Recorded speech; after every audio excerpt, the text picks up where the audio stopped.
at the moment. We'll watch the video, the recording later. So welcome to our monthly fellowship assembly. It's going to be, I'm looking forward to Chris's classification talk. But first, I would like to ask Peter to introduce everybody, but that's going to be very short. Well, I can make it long, no problem. Yeah. Oh no, says Jean-Michel.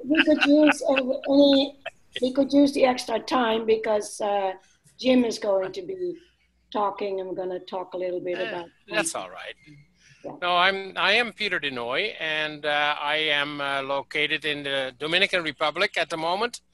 In a couple of months, we'll be heading north, coming to Toronto to the convention, and then heading west to Alberta and British Columbia, visit family, friends, and Rotarians. So looking forward to that already. Kitty, can you introduce yourself? Well, I'm Kitty Butchko, and I am living for another week and a half in Anguilla, and flying back the end of April to Sarnia, actually via Toronto.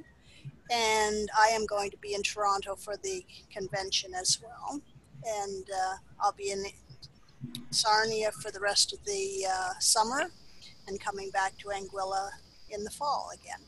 So, and I'm a Rotarian, obviously. Okay, great. Chris. I'm Chris. Chris Harper. I am in Calgary, Alberta. And like Ellie and I were chatting about earlier, we just had a wonderful snowfall on Monday morning, which is not very spring-like. But I've been a member of Rotary since I was 27, which is about a decade ago now, almost. Okay, welcome. And Jim. Yeah, I'm Jim Ferguson. I'm the past president of the Rotary Club of Canada 1. A charter member of the Rotary Club of Canada 1 as well. Elise and Ramiro are good friends of ours.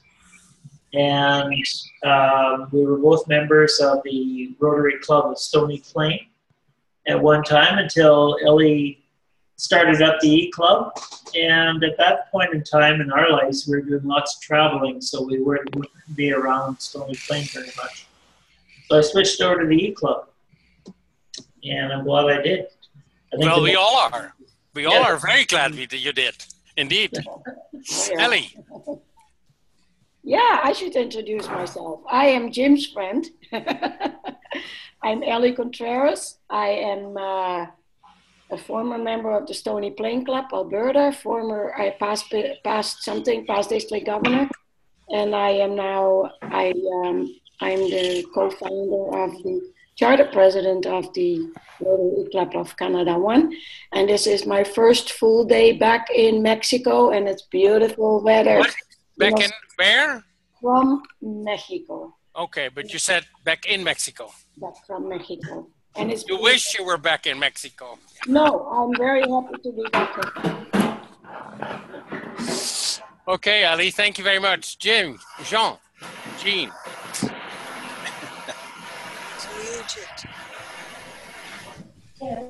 He's muted. You're muted.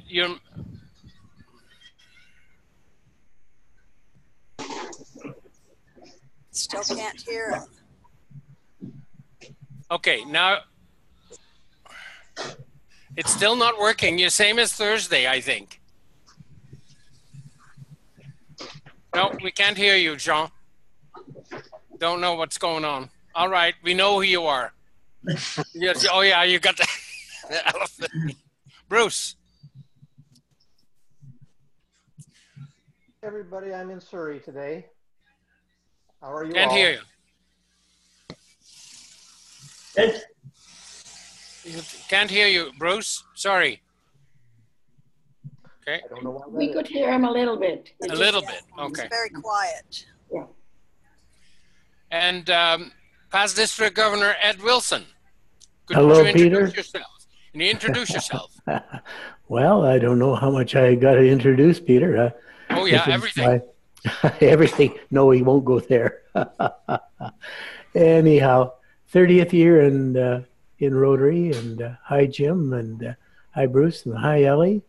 Haven't seen you folks for a while, so good to be with you tonight. Glad you're here, Ed, and glad you managed to hit the right button, and we can see and hear you. Very good. Good. Ali, back to you. Okay. Yes, it is my great pleasure to have Chris Harper, who joined our club in December of last year. And Chris will be doing his classification talk today. So with his classification talk, he will do his own introduction. Yeah. So one of the toughest questions I usually get is at dinner parties and stuff is, well, what do you do for work? What do you do for a living?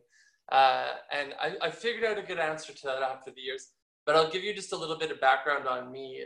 My bachelor or my undergraduate degrees in human resources and my master's degree, I'm getting my MBA, will be in finance and governance and accountability. I'm in the corporate level, so those are the areas that I'm focusing on.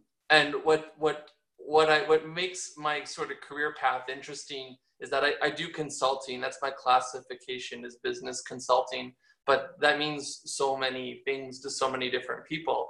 And for me, it is actually many things in many different areas of business. Many people nowadays go into their studies and go into their professions, and they will specialize in a particular area. And that is how my career began. I did go into human resources. And what I found throughout my human resources career was that I was always drawn towards the technology side of human resources. So many HR folks are good at many different things, but one of the things they're generally not too good at is working with spreadsheets and working with computer systems. And unbeknownst to me as a child, I had grown up building my own computers and playing video games and figuring out what I could tinker with in my computers to free up enough memory so that I would be able to play video games. And so what I didn't realize is that these two sort of things that seemed so far apart were actually coming together. And so I did human resources for 5 years. I got into consulting fairly early in my 20s. And so many people would look at what I do nowadays and think that perhaps I'm a little young to be standing in front of a boardroom of individuals in their 50s and 60s telling them how they can be running their businesses better. But that is what I do, and it is largely because I did get into consulting early in my career. But I did human resources for about 5 years, and then I had an invitation from a gentleman at the company I spent a good chunk of my career at to exit human resources and go into implementing technologies with Microsoft on a platform that was called Dynamics AX. And that is a ERP system, so it consolidates all of the financial, human resources, supply chain, and product or inventory information. And nowadays it does retail and point of sale and everything as well. It was to consolidate all of that information into one system of record, as opposed to having a spreadsheet here, a bunch of spreadsheets there, a system there, an old system over there that if that thing failed, nobody would know how to fix it. We consolidate everything into one platform. And so initially I told Charles, no, I wasn't ready to leave human resources quite yet. And then 6 months later, I'd taken another gig, and I was like, I am so ready to leave human resources and try something new. And so I reached out to Charles again. I said, Charles, is that offer still on the table? And thankfully, Charles said yes. And that began my time with a company called IdeaCA. And at that time, we were about 120 employees in Canada. So it was a small, getting close to medium-sized consulting firm. And I learned the technology that they were implementing, and I began doing that.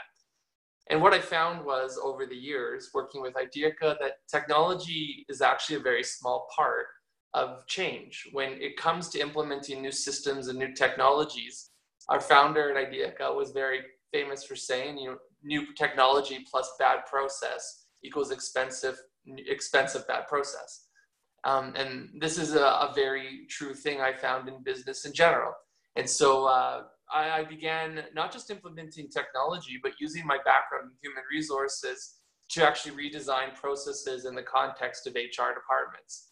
And so that kept me very busy for many years. I built a line of business at IdeaCA And I began to also move into more of what's called management consulting, which is a lot of what I do today. And so I went into human resources at Ideaca, helping them implement HR systems as part of ERP. But naturally, you learn payroll, then eventually you learn finance, and then you would learn supply chain, learn asset management. And this is where it becomes difficult when people ask me what I do, because I really can't just say like, oh, I'm a human resources consultant, or I'm a finance consultant, because I can do those different things. Generally, what I say when people ask me what I do as a consultant is I describe myself as like a Swiss Army knife. If you need somebody who understands finance, I'm your guy. If you need somebody who understands asset management, I'm also your guy. If you need somebody who understands human resources, I'm your guy. If you want somebody to project manage IT projects, I do that too. If you want somebody to analyze process and discover new ways of doing things, that is something I'm trained to do.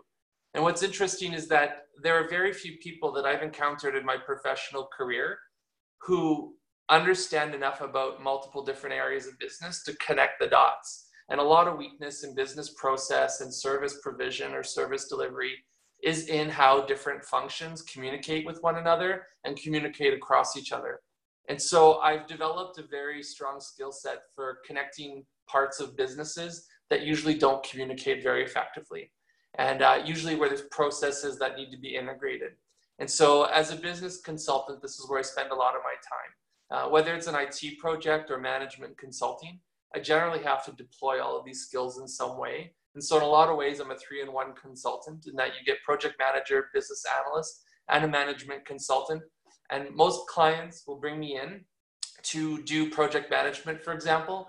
And what I'll quickly find is that I'm doing management consulting and I'm doing business analysis work. And so whenever one slows down, generally the other two are still there. And that's generally what I do for a living. And so I will come into a typical client. They will have a problem that they think they have, because not always are they able to say what their problem or challenge is. I will help them understand the problem. I'll work with them to design a desired future state. And then the project manager in me is what comes in when we have to get towards that goal. And so then I design the path towards achieving that future state. And that is generally, it happens with systems, but a lot of the work that I do is also in the absence of any kind of technology.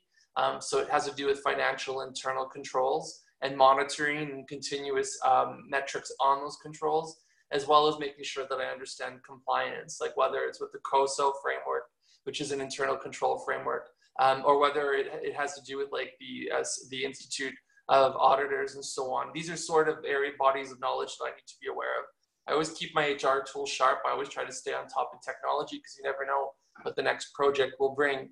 But generally, that's what I'm doing with clients, is addressing many of those types of problems that Google, you can't really just Google these kinds of problems and figure out that fix on the first page of Google. You have to do a lot of research. You have to do a lot of understanding. And most importantly, you have to really understand the context of your client, because I have many solutions, but what worked for the last client rarely works for the following client, because there's something unique about their culture. There's something unique about their problem.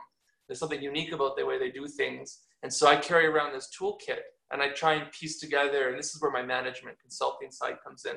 I try to piece together unique tools for each client that will allow them to overcome or address or achieve an opportunity or a problem. And that's kind of the skill set that I have and that I've developed over the years. I'm very ADD. And so what I do for a living is really good. It keeps me very busy. And I have had clients, some of the large Canadian energy companies have been my clients. Some of the smaller energy companies have been my clients too. I have done work for municipalities, particularly in the area of asset management and operational effectiveness. And then my current client right now, I have 3 clients right now. One is an energy services company in downtown Calgary. The other is the University of Calgary itself. I'm doing some project management and management consulting work with a member of their executive team. And then I also have a contract with the state government of Illinois. And so every 2 weeks, and sometimes a bit more frequently, I am down in the state of Illinois in Springfield, which is where their government is housed out of. And I am down there doing work with them.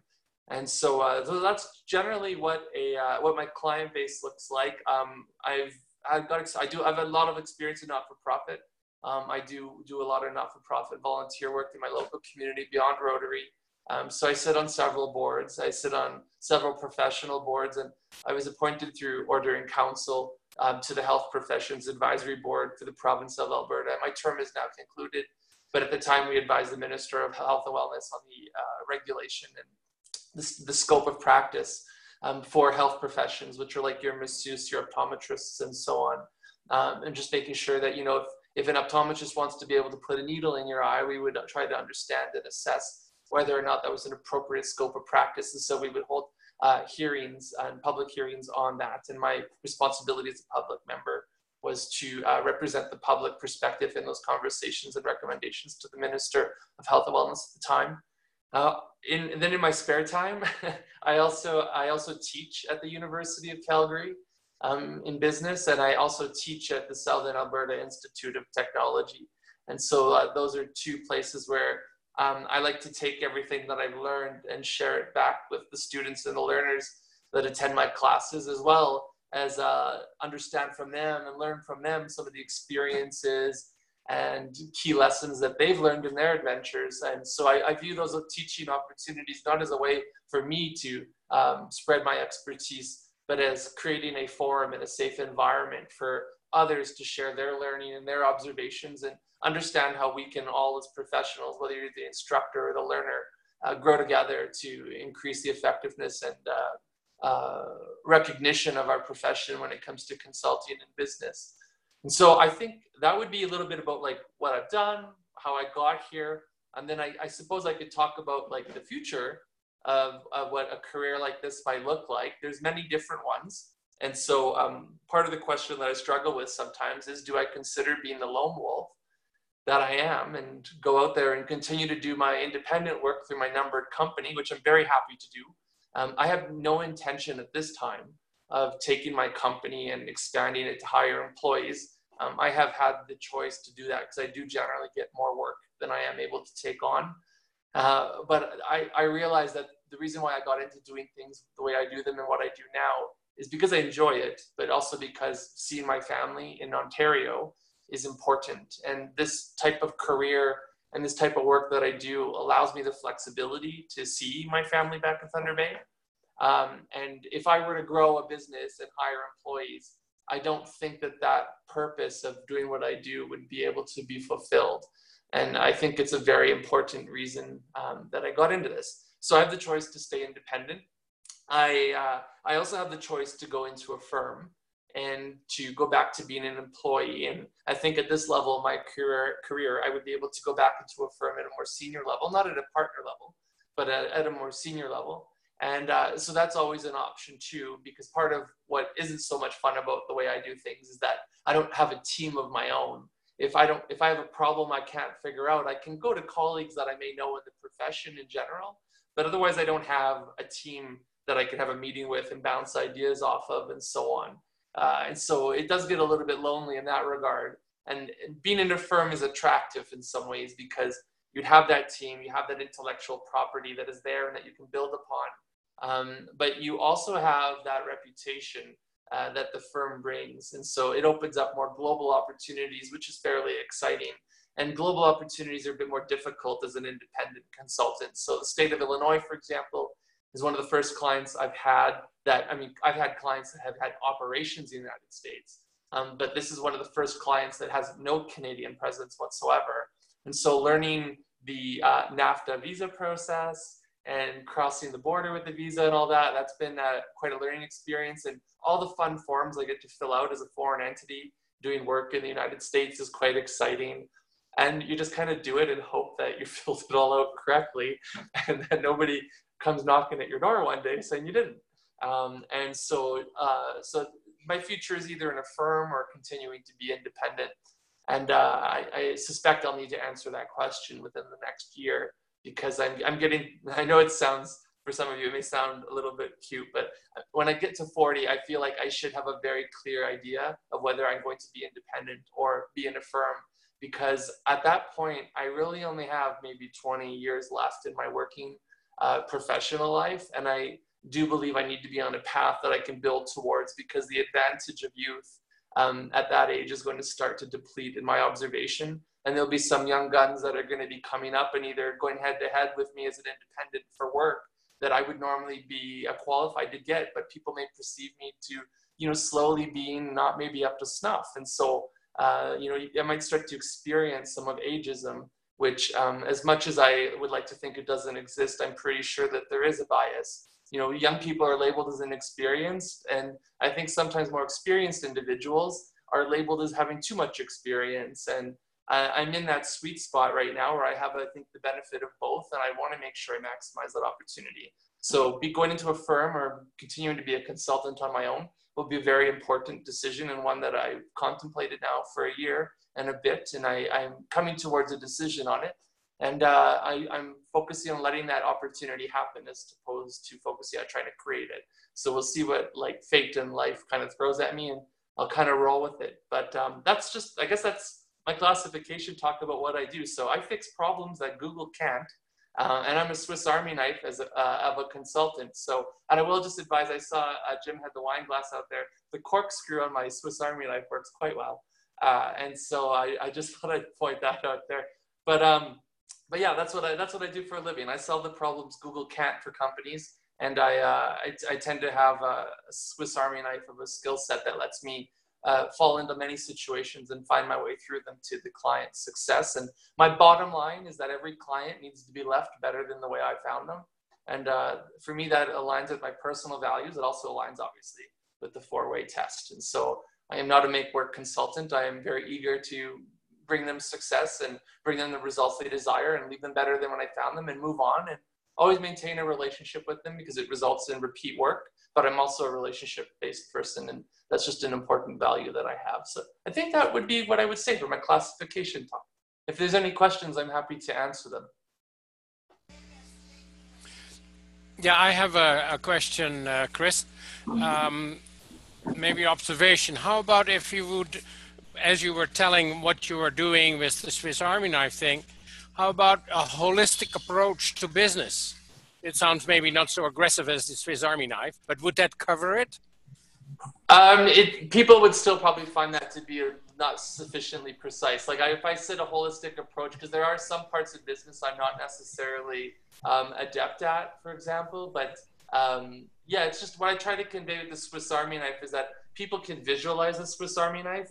They can see what that looks like, and they know that it comes with like nail clippers, maybe. They know that, I don't know how, I wouldn't use that analogy necessarily, the nail clippers, but it comes with like a pair of scissors. And so what I'm trying to convey is like, I'm a tool that you can always have in your pocket, and depending on the challenge in front of you, you can deploy me in the right way. And so I tried to leverage that, because before, when people would ask you what I do, I would ramble on and on and on about like, well, I did this in finance, I did this in asset management, I did this in IT, I've done records management, I've done human resources, and then, you know, people, they fall asleep in front of you. And so I thought Swiss Army knife was just a short way to put it. Yeah. Thank you, Chris. Can you hear me now? Yeah, we can hear you, Bruce. Super. There may be more questions, but I'm going to take this opportunity to say thank you very much. I've never had the opportunity to thank a Swiss Army knife, but I think you're probably underestimating your complexity. You have a wide and varied and a very exciting career going on and into the future.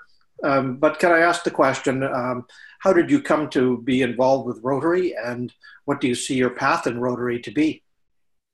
So in Rotary, when people ask me how I get involved, it was because I was asked.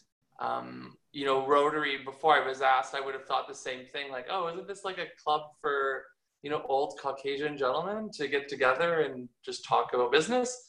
And then when I attended my first meeting, it certainly looked that way. But fortunately, as I got to know the downtown club in Calgary, or the Rotary Club of Calgary, there was a lot of diversity. There was younger people coming in. And so that's what kind of kept me there, was a lot of the energy of that club. And so that's, I had a good cohort, and we pushed for a lot of change in the club. And some of it quite forcefully, because I think many people want to attract younger members, but you know, my observation is, and I mean, I find it difficult to change some of the things I've done for a long way too, it's very easy to say we want to change clubs and we want to change the way Rotary is done.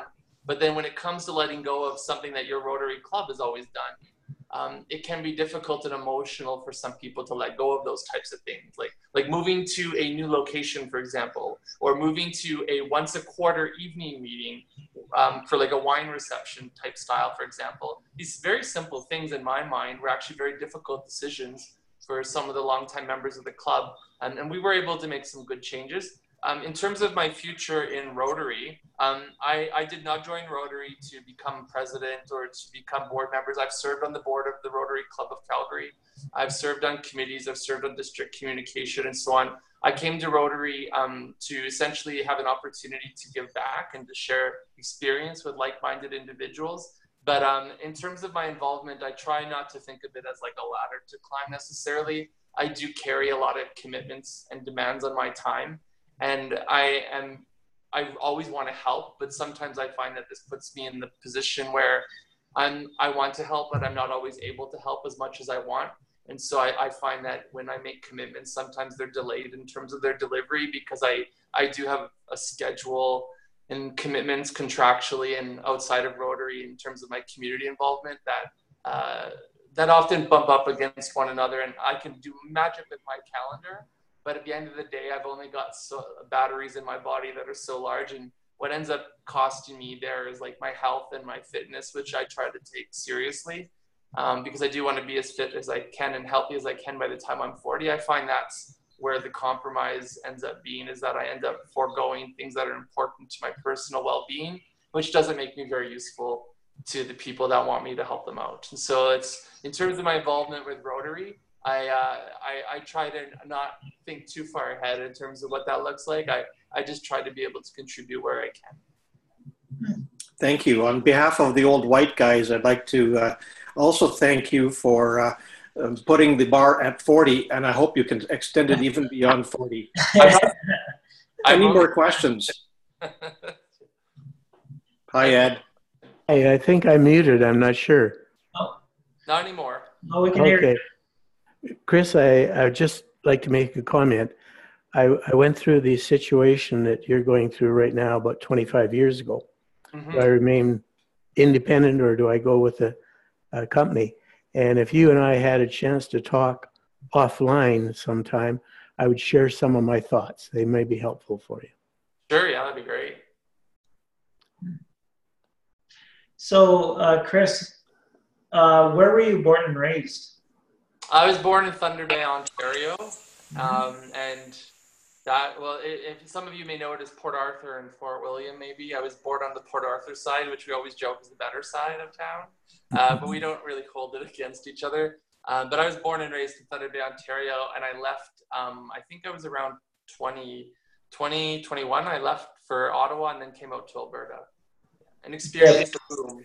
Do you have brothers or sisters? Yeah, I have one brother who's the youngest, and I have one sister who's the middle, and she has a niece and a nephew, and my younger brother has several kiddos of his own as well. Yes. And I have a dog named Murphy. I don't see him here right now, but he's probably plodding around here somewhere, probably in the kitchen. Are you married as well? No.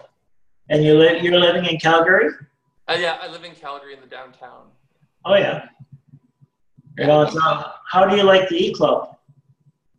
Good. It's a little different than a bricks and mortar club. Like I was at the Rotary Club of Calgary North just this week, speaking on communications for clubs, giving a presentation there, and it's different. It's different, obviously, because it's virtual. I am familiar with virtual meetings and so on.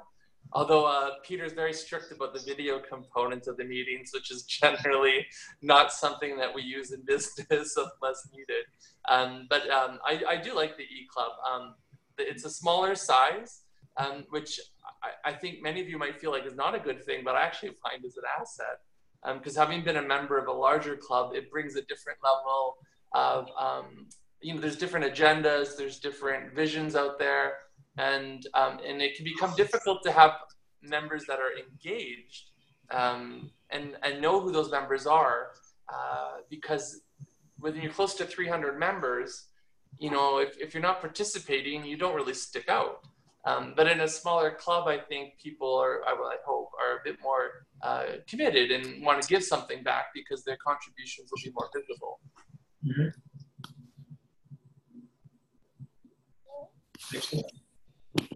Any more questions?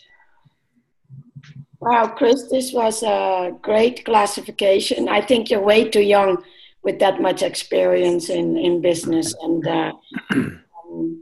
I hope that we can call on you one of these days to use some of your expertise that will benefit our club. Anytime. Great job. Okay, our next part, we still have almost half an hour, and I hope you will all stick around here. It is my great pleasure to welcome Jim Ferguson, who will, as of July 1st, be our district governor nominee. And when a Rotarian becomes a district governor, that means that the club has to put, his home club has to put on a district conference. I wonder where we will put the banner that says home club of the district governor. That could be on our Facebook page or anyway. Anyway, Jim would really like to discuss his plans for the district conference a little bit. It's early, but the more time we have to start thinking about ideas, the better. And Jim has asked me to chair his district conference, and I'm scared to death. So Jim, go ahead. Yeah, thanks, Ellie. And thanks, Chris. Definitely, stick around the club because we need your expertise in some of the areas that, you were saying that you're very involved in business, and I'm sure with the upcoming district conference, we can get into it. So at least stick around till you're finished, right? Yeah. So yeah, no, I just wanted to have an informal a chat with the members that are here, and Ed and Kitty are here as well. They're not members, but everybody's welcome to join in. This is going to be very interesting because the 2020 district conference will be, I think, the first perhaps in the world hosted by an E-Club. So it's going to be very unique in the Rotary world. At first thoughts, we can have the district conference wherever we want, but bearing in mind that our E-Club members are spread all over the world, basically. Across Canada, we have members in BC, we have members in Ontario, we have a member in Germany, we have a member in Washington, one in Guatemala, Peter's in the Dominican Republic. So we're kind of all over the place. So I thought that the actual area that we should have, it should be close to an international airport. So of course that would be in Edmonton, somewhere in Edmonton.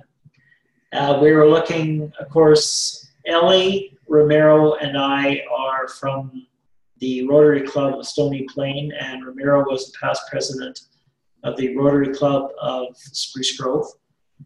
So we have a lot of connections in Stony Plain and Spruce Grove. So near the end of May, when I get back from holidays, Ellie, Romero, myself, Joss, Terry Brown, and Dwight Brown, who are from the Rotary Club of Westlock, we're going to make a visit to the Stony Plain Spruce Grove area and talk to the clubs, because I think with our district conference, we're going to need some volunteers.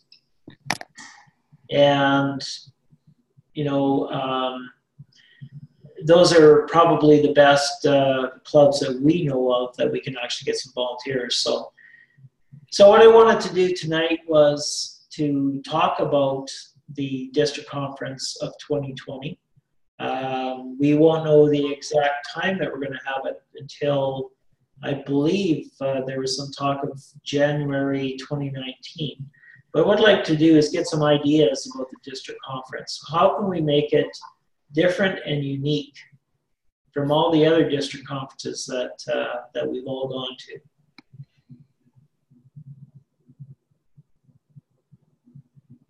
Any thoughts? I have a question.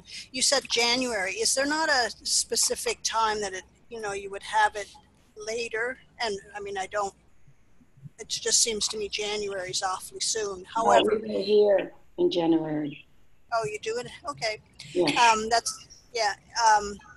You could set up definitely some or maybe your plenary sessions or whatever you want to call them through a nice large screen so that people can participate from all over the world and join your meetings you'll have your live physical meeting, but in addition have a large screen to accommodate your your virtual guests, I guess.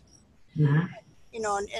And I mean, I know, and I've got some idea of some of the technology, but the Facebook Live, if you go Facebook Live, you're right there and everybody else is right there. I mean, that's the sort of thing that you could do if you have a special side or breakout session or a cocktail party or something.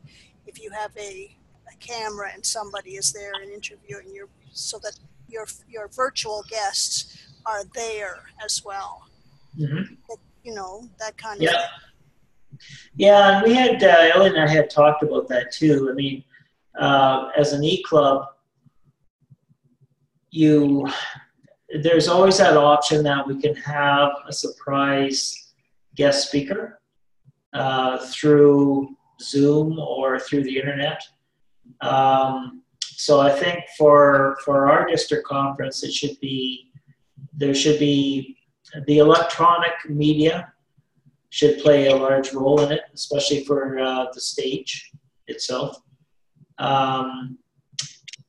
It would be fantastic, let's say, if we were able to get the Rotary International president to speak to our district conference, the people there, right?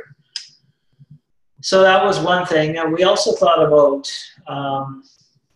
being able to, let's say if somebody was dialing in, that could be a donation to foundation, perhaps. If somebody was not there physically, but they wanted to see components or see a speaker. So these are some of the things that we've been throwing around a little bit.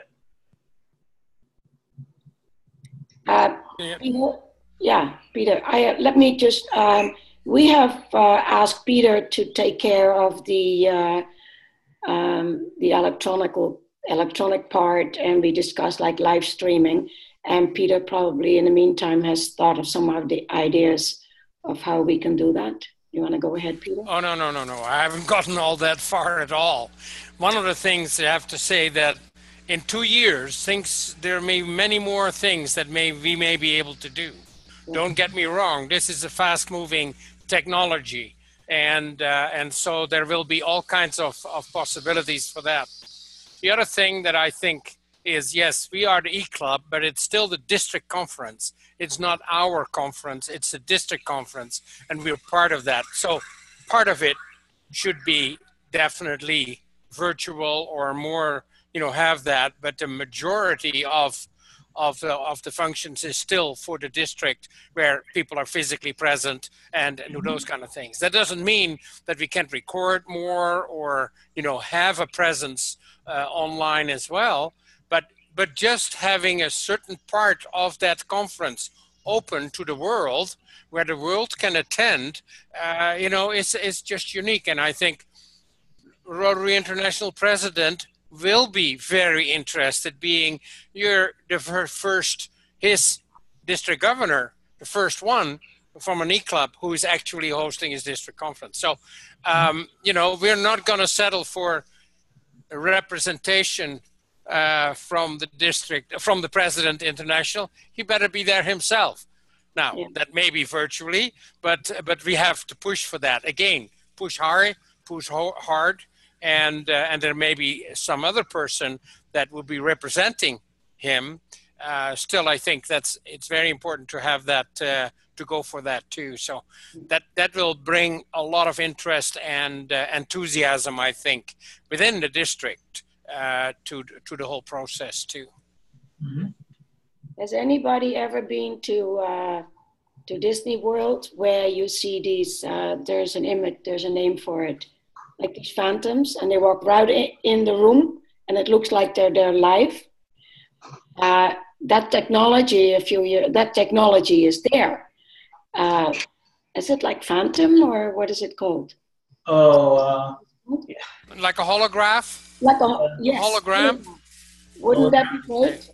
You could would set be great. that up. Yes. Jim, you got a budget? Budget.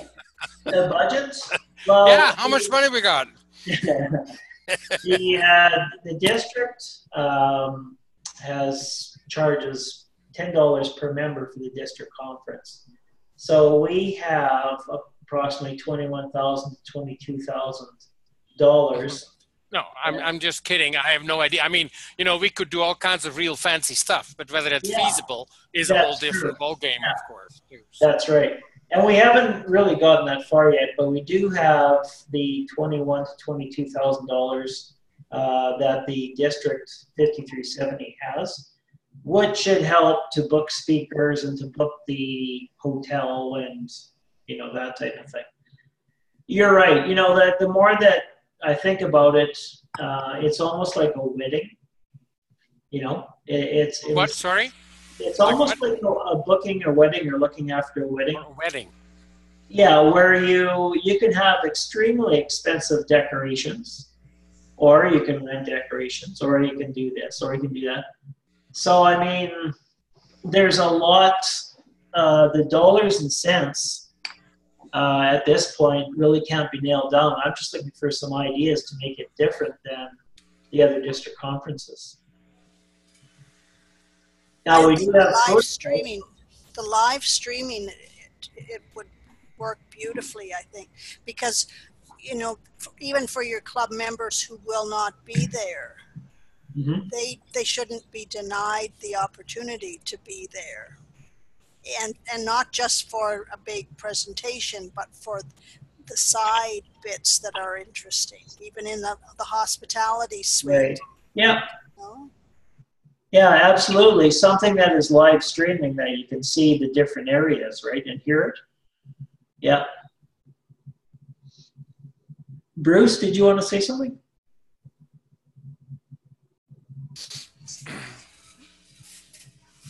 Obviously not. He's still muted.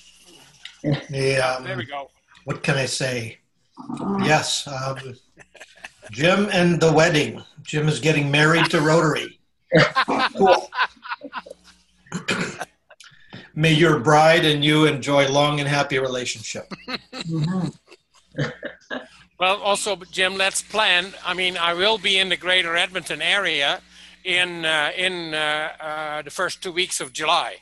So, we should be able to, planning on getting together anyway, but maybe do some business in regards to that as well.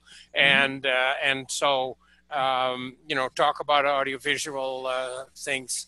Depending on the venue, I think that's where it starts. Once you have your venue, then you will talk to them on, who we can bring in or who they work with or are familiar with, and, can go from there. So I, that's just a matter of working on that. But, that'd be a perfect time. I mean, that's 2 months from now. So 2.5 months from now is perfect to look at that too. So, yeah, a lot of it hinges on the date.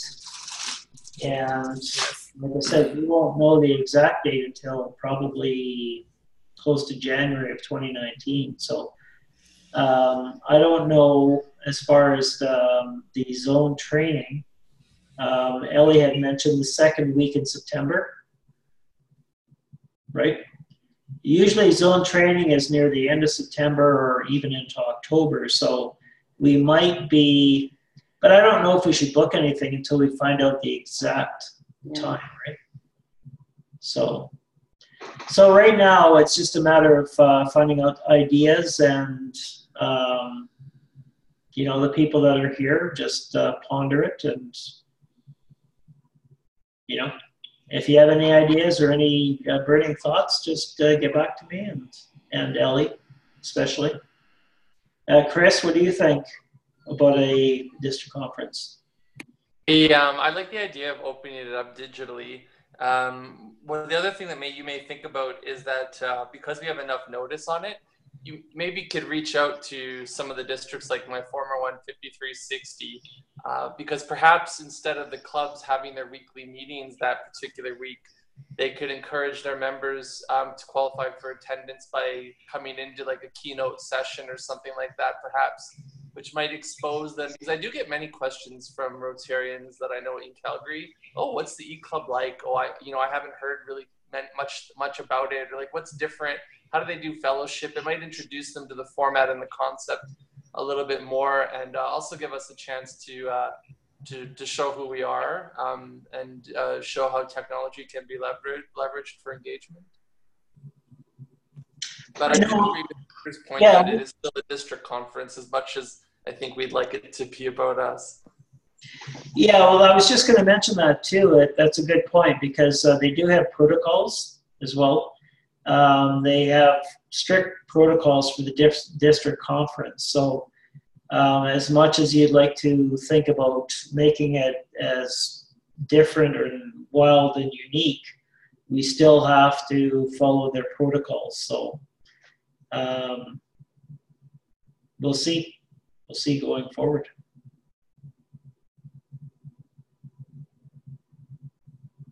We can make it, and I appreciate Kitty about the live streaming, that something can be going on all the time, somehow, somewhere. But you know, we cannot be in all the rooms. There's one breakout room. When you have the breakout sessions, you know, have that one. The same as it is now at the training, there's only the one that you can have, because again, it's not a virtual meeting like, you know, you have with breakout rooms where everybody is somewhere else. No, the majority are there. So, but there can be a presence. You can see certain things that keep going on or are going on, and observe and watch that happening. But again, don't expect people to be there the whole time when they're sitting at home and, you know, be on their phone. They come in and they go, and they, you know, it be a coming and going, and they say, oh yeah, I saw that. And getting engaged and participating in the meetings like that becomes quite difficult when it is not something like this, where all of us are in the same boat, so to speak, on the same screen. Where if you have people on the screen and people in the room, it's very difficult to connect with that too.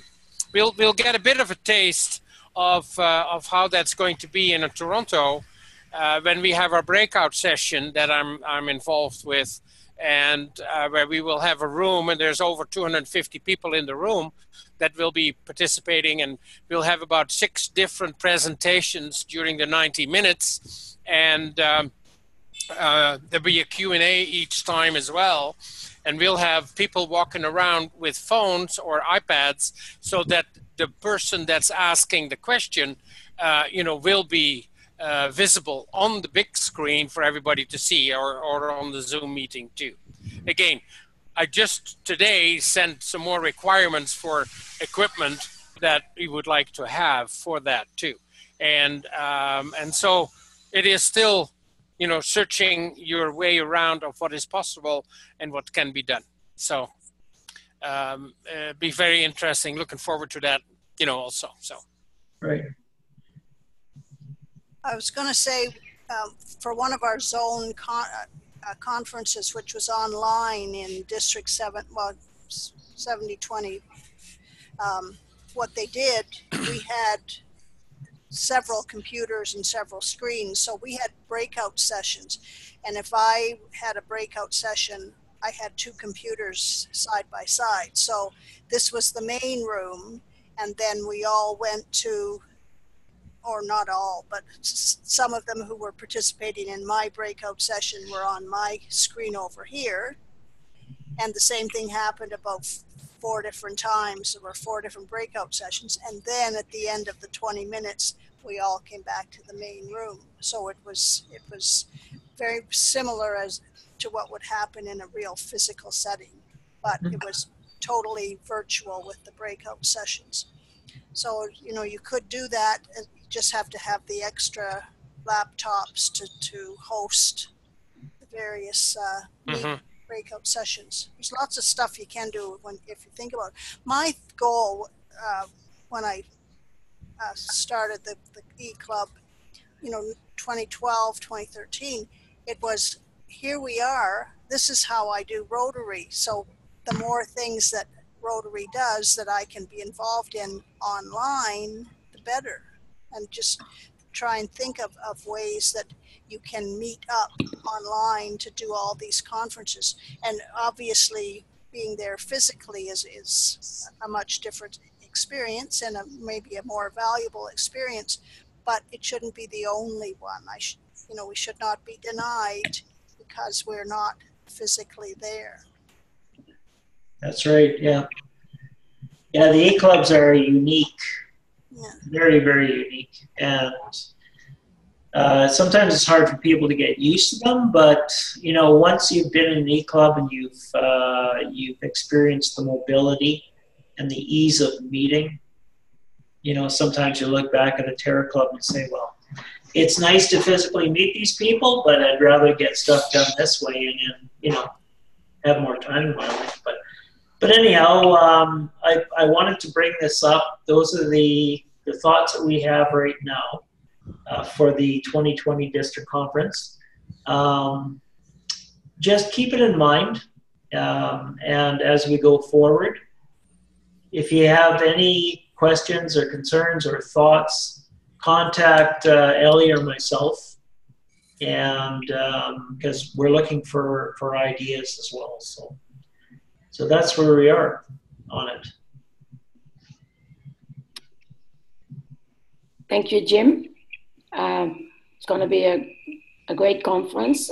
Bruce had to leave, but Bruce has been asked to chair sponsorship and donations for the conference. So if you know of any big corporation or anybody who would like to be a sponsor, we'd like to hear from you as well. And again, it's too early to make any of those plans. We're just throwing around lots of ideas, and we'll be having more meetings and recruiting more volunteers as we go along. Okay. You have a wonderful cruise, Jim. You and I will talk later. And thank you all for joining us. And thanks, Peter, for recording. I wanted to thank Jean-Michel as well. He kind of got thrown at the last moment at the spring leadership. Jean-Michel was the E-Club member that nominated me, and he had to go up on stage and actually do the nomination. So I wanted to thank Jean-Michel for that. It was kind of a last-minute thing, and the secretary came up and said, "Do you have any members from the E-Club?" I said, "Yeah, we've got Jean-Michel here." "Good, he's got to go up and nominate you." So what would have happened if Jean-Michel would not have been there? This was like 5 minutes before he actually had to go up.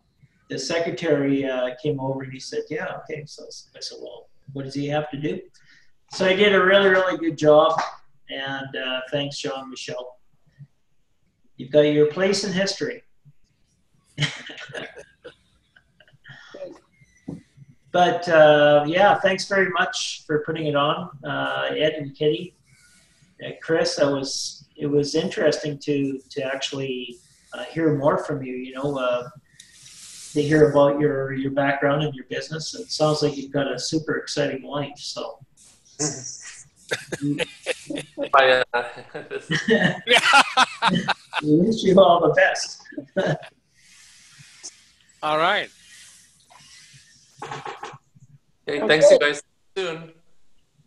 So we'll end the meeting, and we'll see you all next time. And we'll see you soon, Jim. Sure. Yeah. Okay. Good night, everyone. Bye, everybody. Bye. Travel safe, Kitty.